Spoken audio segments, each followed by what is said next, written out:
మనకున్న క్షేత్రాలాగా నా సింహాచలం మన నరసింహస్వామి క్షేత్రాలాగా ఆరుపడై వీడనేది మన 6 కుమరన్ మన మురుగన్ స్వామి మురుగన్ ఆలయాలు ఉన్నాయి. సో వాటిలో ప్రత్యేకించి నేను పళని వెళ్ళినప్పుడు అక్కడ నాకు ఒక రిక్వెస్ట్ ఇచ్చారు. నాకు బాలాజీ గారు సుబ్రహ్మణ్యం గారు, మాకు ఇక్కడ సౌకర్యం లేదు, మాకు చాలా 2-3 బస్సులు మారాల్సి వస్తుంది, మీరు ఎట్లయినా కొంచెం దీన్ని చూడండి అంటే వెంటనే నేను మన రవాణా శాఖ మార్చులు శ్రీ మనం వారికి తెలియజేశాను, మన రామప్రసాద్ రెడ్డి గారికి. వెంటనే మన ఆఫీస్ నుంచి మనస్ఫూర్తిగా వెంటనే దాన్ని అంటే చెప్పిన రిక్వెస్ట్ நீங்கள் ரிக்வெஸ்ட் சொன்ன உடனே ஒரு அதுக்கு ஈவினிங் శాంక్షన్ ஆயிடுச்சு.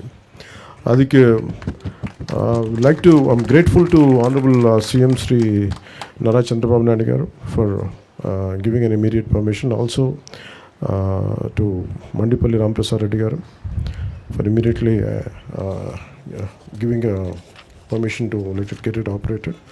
అలాగే కొనకళ్ళ నారాయణరావు గారికి కూడా నా ప్రత్యేక ధన్యవాదాలు. ద్వారకా తిరుమలరావు గారికి కూడా ఒక నా ప్రత్యేక ధన్యవాదాలు తెలియజేసుకున్నాను. ఎందుకంటే ఇది చాలాసార్లు అంటే నేను ఈ ట్రైబల్ ఏరియాస్కి వెళ్ళినప్పుడు రోడ్లు ఎలా ఉండవు, చాలా సమస్యల మీద, జనవాణి సమస్యల మీద, కార్యక్రమాల మీద, అంటే ఎవరైనా ఏం కోరుకుంటామంటే ఒక సమస్య చెప్పిన వెంటనే పరిష్కారం తొందరగా వస్తే మనం ఆశిస్తాం. ఒకసారి మనసున్నా కానీ అన్నిసార్లు జరగదు. కానీ ప్రత్యేకించి ఇది మురుగన్ ఆశీస్సులు అనుకుంటాం. చెప్పిన వెంటనే ఆయన కోరిక, ఆయన భక్తుల కోరిక ఎంత తీవ్రమైంది, ఎంత బలీయమైందంటే చెప్పిన అరగంటకల్లా పని అయిపోయింది. అంటే అది మురుగన్ తాలూకు శక్తి అది.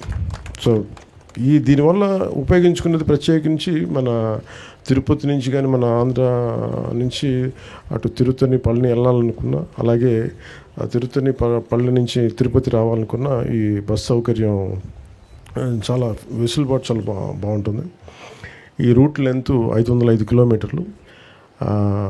సో కొత్త 2 లగ్జరీ బస్సులని ఏర్పాటు చేయడం జరిగింది. ఇది తిరుపతి 8 గంటలకి రాత్రి వెళ్తే పొద్దున 7 o'clockకి పళని, అలాగే పళనిలో రాత్రి 8 గంటలకి స్టార్ట్ అయితే తిరుపతిలో 8 గంటలకు వస్తుంది. ఇది ప్రత్యేకించి భక్తులకి చాలా సౌకర్యంగా ఉంటుంది. పళని భక్తులు చాలా సంవత్సరాల నుంచి நிறைய வருஷமாக கேட்டுகிட்டே இருக்காங்க.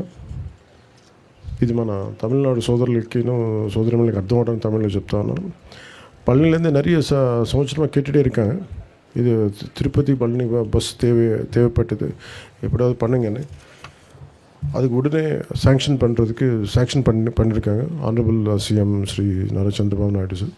அவருக்கு நான் நன்றி சொல்கிறேன்.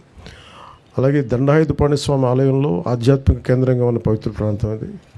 ఈ ఆలయం తమిళనాడులో అత్యంత ప్రముఖంగా లక్షలాది మంది భక్తులు వస్తారు. కందస్వామిగా భక్తులందరూ ప్రేమతో పిలిచే మురుగన్ స్వామి కృపకి అంకితమైన ఈ ప్రాంతం భారతదేశంలోని అత్యంత ప్రాచీనమైన పుణ్యక్షేత్రాల్లో ఒకటి పేరుగాంచింది. అదేవిధంగా తిరుమలకి ఎంతోమంది భక్తులు అత్యంత ప్రియమైన క్షేత్రం వెంకటేశ్వరస్వామి ఆలయం కలియుగ వైకుంఠంగా భావించబడుతుంది. ప్రతిరోజు లక్షలాది మంది భక్తులు ఈ పవిత్ర స్థలాన్ని దర్శించడానికి దేశం నలుమూల నుంచి వచ్చి స్వామివారి ఆశీస్సులను పొందుతూ ఉంటారు. కానీ ఇప్పటివరకు పళని నుండి తిరుపతికి నేరుగా వెళ్ళాలంటే భక్తులు వివిధ ప్రాంతాల్లో బస్సులు మార్చుకుంటూ చాలా ఇబ్బందులు పడుతూ ఎన్ని కష్టాలను ఎదుర్కోవాల్సి ఉండేది. వృద్ధులు, మహిళలు, చిన్నపిల్లలను వేసుకొని ఇలాంటి ప్రయాణాలు చాలా తీవ్రమైన ఇబ్బంది గురవుతారు. సో నేను ఫిబ్రవరిలో 2వ వారం వెళ్ళినప్పుడు జరిగిన నాకు రిక్వెస్ట్కి వెంటనే స్పందించడం జరిగింది. వెంటనే బస్సులు వేయడం జరిగింది. సో భక్తుల అవసరాన్ని అర్థం చేసుకుని తక్కువ ఖర్చుతోటి, అంటే ఇందాక మీకు ఆ ఖర్చు కూడా ఏంటంటే ఒక 680 రూపాయలు పెద్దలకి, 360 రూపాయలు చిన్నపిల్లలకి, తక్కువ ఖర్చుతో భద్రతతో కూడిన ప్రయాణాన్ని అందించేందుకు గౌరవ ముఖ్యమంత్రి శ్రీ నారా చంద్రబాబు నాయుడు గారి నేతృత్వంలోని కూటమి ప్రభుత్వం వెంటనే నిర్ణయం తీసుకుంది. ఈ సమస్యను పరిష్కరించడానికి తిరుపతి పళని నేరుగా బస్సు సేవలని ప్రారంభిస్తున్నాం. ఈ కొత్త సౌకర్యం భక్తులకి ఇకపై నేరుగా తిరుపతికి, పళనికి చేరుకుని భగవంతుని దర్శనం చేసుకునే సులభమైన అవకాశాన్ని పొందగలరు.